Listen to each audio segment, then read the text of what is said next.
Fortnite Save the World has been updated, 7.3 is here. Do we have the hero loadout? No. Do we have the X-ray llamas? Abso-freaking-lutely. And we're getting a new Spectral Blade. We have changes to heroes in the collection book and a few other things, so let us go through the patch notes. Save the world! What's new? X-ray llamas! Quiet please, I am seeing! Take a peek inside the new X-ray llamas. Alright, so kind of covered that in the previous video. Spectral Blade. Cleave through enemies, and they have the ... with a ghostly slash. Earn the Spectral Blade by completing this week's Frostnite challenge. We kind of already cleave through multiple enemies when we use a melee weapon. So I'm not entirely sure if this is just, visual flair, but it's gonna be exciting to see. The blade looks amazing. It's gonna fit nicely with the Ice King. So I mean, he's a constructor, but it doesn't really matter. The blade looks absolutely amazing. Missions and systems. Weekly Frostnite Challenge 5, Uncharted Territory. It looks super exciting. And no minimaps, no maps. That's pretty much it. Survive for 30 minutes 3 times to collect the week 5 challenge banner. Survive for 30 minutes 1 time to earn the Spectral Blade. Previous weeks this has been actually 4 times to collect the banner. Like 3 times after you did the warrior to get the item, and then yeah. So I'm thinking it's gonna be 4 times again, even though it says 3 times here. Available on January 30, 7 PM Eastern time, so daily reset time. Caches have been removed from chests in Frostnite. Big surprise, and just a little bit like a month too late. So I hope you guys got farmed whatever it was you wanted in there. It's gone now, but yeah, it was nice that it was there actually. Bug fixes. Increase the drop rate of quest items in Canny Valley quest Ray on a rooftop. I love that one. Leaner nuts and encore quests now also spawn in higher difficulty theaters. So yay! In the UI, X-ray llamas have arrived. Like huge party. Yay! I tried them and they're bugged, but more about that later. Llamas in the X-ray tab of the item shop will now show all their constants and upgrade without requiring a purchase. It's a nice feature for all the casual players out there, absolutely. Personally, it's not my kind of thing. I like the excitement, I like the random. I like gambling, let's just be honest about it. And yeah, I know they can't really, with all the EU rules, have it in the game, but so it's gone. It's a gone thing from these. And X-ray llamas must be purchased 1 at a time. X-ray llama constants will reset at the daily store, so yay. And choice packs will not appear in X-ray llamas, so we won't have this deep loot, because you kind of need to see what you're going to be getting already, so you're not going to be able to select this one and then you can go that way. So it's just, do you want to buy this random llama of things? Yes or no? Nothing else to it. New ammo icons in the inventory screen. Alright.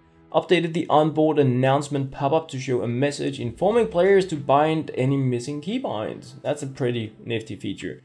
Updated the repair the shelter mission to only show the current health bar that is taking damage in the world instead of throwing both the shield and the shelter at the same time. That's a nice update as well. Shelter's health bars are now visible across the map. That's also nice, so you can see if you're away, if it's taking damage. But why wouldn't you be close to it? Yeah, random groups. Players can now craft certain items in bulk. Very nice feature. Very, very, very nice feature. That is a huge boost for the game. Bug fixes. Fixed crashes. No. Cases where players could get stuck at end screens. That's good. Fixed ceiling gas trap damage numbers from all appearing as critical hits after the first one. That's also a nice change. Fix the loadout issues on the Add to collection. Yeah, okay. Fix the bug where players who were too far away from the end screen match screens from... Yeah, doesn't matter. Fixed an issue where the Frostnite exploration quest would not display a notification. Okay. Fixed an issue where the storm visual effects would not stop even after the mission ended. That's nice, actually. Allow crafting options dialog to craft deliver the bomb tracks. Pretty useful. We can now play the mission, so thank you Epic. That was very nice of you to give us a mission and now allow us to complete it, so thanks. A good bug fix. Fixed an issue that prevented auto slotting when leveling survivors from the survivor inspect screen. Also nice. Fixed the HUD vote timer not disappearing correctly. That is also very nice. It was so annoying to just have the vote screen thing there all the time. So good update on that, I feel. Fixed an issue with scroll focus being lost when leveling an item in the collection book. Nice stuff. Fixed details panels on the llama reward summary to show the acquired amount of stackable rewards. Yeah, okay. I don't care about that either. So what else do we have? Selecting a message on the team chat radial no longer options the menu when switching to team chat, blah blah. The chat is still so bad in the game, but if they made it better, it's gonna be good. Fixed an issue allowing players to build through the deliver the bomb launcher. Guess that's pretty good. Fixed an issue in the deliver the bomb mission which allowed enemies to walk through the depot and the launcher. Well, thank you for that. That was pretty nice of you. Fixed an initial selection problem when entering the perk recon populator using keyboard and mouse. Nice stuff. Performance fixes. Fixed a hitch when navigating between mission map nodes and mission map select. So I guess that's kinda okay. So next up we're gonna be looking into heroes and weapons and items. So heroes. Several heroes from past events have been added to the collection book. This is something I'm personally very happy about. So that's like the first major yes so far for me. This update includes heroes who were previously only available in the event store and some quest heroes. So that is very nice. Things such as Machinist Thora, the Ice Queen, the Ice Queen, Love Ranger Jonesy, can get rid of that dude. A lot of these heroes are now available for us to put into the collection book. So that is very, very nice. Unfortunately, we don't have the new hero loadout system. So we don't really know if it's a good thing to put them in there or not, but yeah, it's a thing. So heroes from the event store and quest can be slotted but cannot be recycled, so they are like preventing us from deleting them, which is pretty nice because some of them may get unique things for us in the hero loadout system, so that is a very nice feature as well. These heroes will not consume inventory space on your account. So yeah, good stuff. Bug fixes. When taking damage from the Wild Rift, the character should now play the correct Finch animation. Yay! Fixed an issue that caused the Ice King to have an incorrect post in the lobby. Yeah, that was pretty inappropriate how he was standing as a king. Fixed an incorrect tooltip with Lynx Cassandra. She is now properly classified as the Fleetfoot subclass, so that is a nice thing. Fixed a bug where Lynx Cassandra was playing the wrong idle animation in the main menu. Also, like default good kind of stuff. Fixed an issue that granted players 30% building reduction instead of 20 with the perks pre-planning and creative engineering. I didn't really know this was an issue, but it's a nice fix. It's not a good fix because we're losing.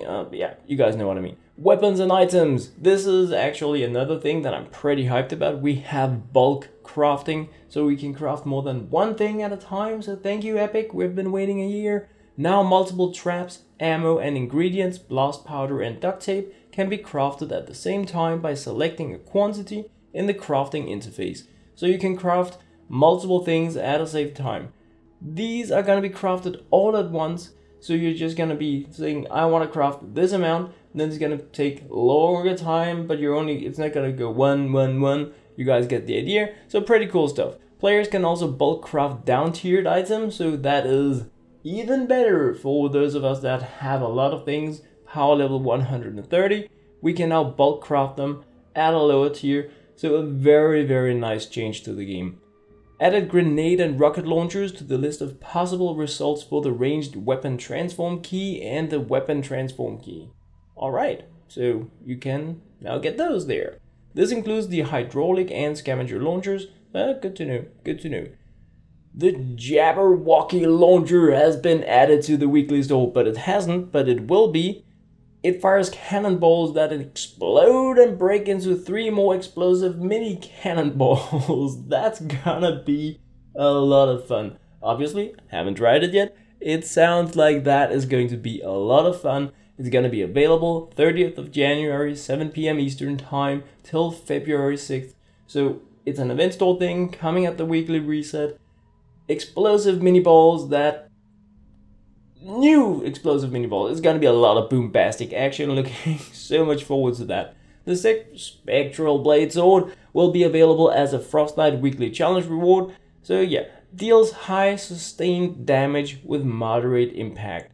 Spectral Slash. Warp to the targeted enemy, performing a spectral cleave, dealing heavy damage in an area which may stagger smaller enemies. This is gonna be interesting. So we're not having the leap attack, but we're a spectral cleave. I'm looking forward to trying that. Link's Cassandra, she's gonna have that. Leap attack can now be used in the air and correctly interrupts basic attacks. That's also gonna be very fun. So definitely some new things that I'm gonna be fooling around with in the game. Bug fixes. Fixed not being able to drop remote explosives that are out of ammo. Thank you, that was just annoying. Items removed from the collection book will now grant perk up and re-perk when recycled or reset. That's also nice. Recycling or resetting common, uncommon, rare schematics will only grant perk up and re-perk from the perks that are actually available, visible on the item. I guess that's a good thing. Hit markers should no longer show up when shooting anything that can't be damaged. Good things. The cozy campfire trap will now heal multiple players. That's a good thing as well. Tier 1 Dragon's Might shotgun now shoots the correct projectiles. I didn't know that was an issue, so yeah. Apparently it was. Gameplay. All players now receive a message when a storm chest has been discovered. A lot of low players have been requesting this. Why am I not getting the storm chest notification so I can get the loot? And now it's a thing. Somebody discovered a storm chest and people can just, we're coming. So yeah, it's in the game now. So enjoy, guys. It's a nice feature. I mean, this should have been there from the start. Storm chests are not interesting, like once you get mid-twine, but it's a very nice feature that is in there for all the players starting with the game that feel they are missing out on a lot of loot. So it's a very nice change to the game. Storm lightning strikes will now damage objects they hit instead of destroying them, which is going to affect how you can trap areas. So that is going to be very, very interesting. I need to fool a little bit more around with that, because depending on how much damage these are going to be getting, you may be able to trap areas on the floors with power modulation perks from a constructor so that structures regenerate.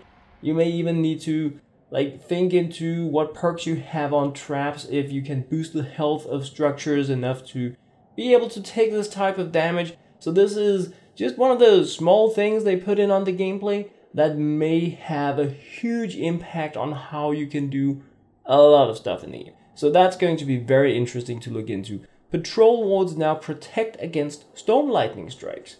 So that is, they are trying to make the patrol wards useful, and that is a good thing because we have had it since the very launch of the game and they have been completely useless. So now they protect against storm lightning strikes. So storm lightning is apparently, when I read this combination, when random things spawn in the game and not where we have spawns. So perhaps you can't really build there anyway. Yeah, I need to fool a little bit more around with that. Then I'm definitely going to be updating you guys on. If it is something related to the spawns, it's going to be huge. If it's just the random stuff in the game, it doesn't matter at all. But yeah, we're going to look into that. Unless we're going to have massive amounts of these storm lightning strikes demolishing our base, then it's going to be big. So it's going to be very interesting to look into because it could be a twist to how we're going to be playing the game. Bug fixes! The Storm Shield now has the same transparency between all Save the World game modes. Okay. I didn't know we had different Save the World game modes, but that's gonna be interesting to find out. I mean, how many game modes in Save the World do you guys have Storm Shields in? Because I only have it in my Save the World game mode. And I only have it in Vikerton and Canny Valley and Stonewood and Twine Peaks, but those are maps, not game modes. So are we getting new game modes, or what was that? Yeah, we're gonna see. So far I have no idea if the Storm Shield just refers to the crazy thing that is shielding areas such as survivor shelters, or yeah. But I'm gonna look into it, and if it's crazy interesting, I'm definitely gonna be talking more about it. Prevented the camera from going below the water surface when looking downward. That's nice. When fighting the Storm King with a controller, the aim assist will lean towards any weak spots if able. I guess that's kinda nice. Tail of the Dragon perk visuals have been updated, so yeah, that's okay. Fixed Canny Valley undeployed telescopes, yeah, alright. So some bug fixes there, fixed an issue with certain rocket launchers not showing explosions whenever hitting the ground in Frostnite. I guess it's okay. Corrected an issue where some elemental rocket launchers were losing their muzzle flashes. So these are art and animation bug fixes. Nothing big, but it does add to the flair of the game, so it's nice they're doing it. Bug fixes under social fixed an issue that caused players in other game modes to not be able to properly join a party through an invite. That's nice, so I can invite my creative or battle royale players into a game. That's a huge thing. Audio, let me see, do we have anything about getting the OG music back? Updated the front end map sound.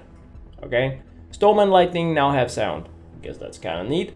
Added more ambient sound for the command heroes and armory tabs. Nothing about the old music. Music no longer restarts when switching tabs in the item shop. Fixed an issue with the audio effects for the transformation of laws. Yeah, so nothing really. General stuff.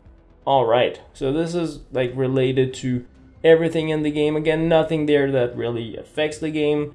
No huge changes. This week we're getting new banner for Frostnite, Spectral Blade. Those things sound really awesome. We have bulk crafting that is pretty freaking huge, especially because it's down tier as well. So very nice. We have the X-ray llamas. They're kind of okay. I tried out a few. It doesn't make my day. They're bugged, and like I said, I was gonna be going a little bit back to that. When you buy one of these X-ray llamas, it's going to show you new items, and they're even featuring this on the image on the update screen. You're gonna get new items, but these are only new items in like the sense that if you have them in the collection book, they appear as new items. Does this in any way affect the dupe prevention system? I have no idea. It's just very misleading that you see you're getting new items if you have them in the collection book already. So that's a thing for you guys to like keep in mind. If it's showing you that you have a new item in these X-ray llamas, you may just have them in your collection book. But anyway, that is something that we got this time around. So some bulk crafting, and we're getting the new explosives. That's gonna be very interesting to fool around with. Firing explosive cannonballs that split into 3 explosive that's gonna be really cool. So a lot of stuff changed this time around. For me, mainly adding new things to the collection book, new explosive, the Spectral Blade sounds absolutely freaking awesome. And yeah, that was actually like the important stuff from my perspective. As always guys, thank you very much for watching. 62 supporters as an Epic Games creator. Thank you guys so much for that. Yeah, as always, thank you very much for watching.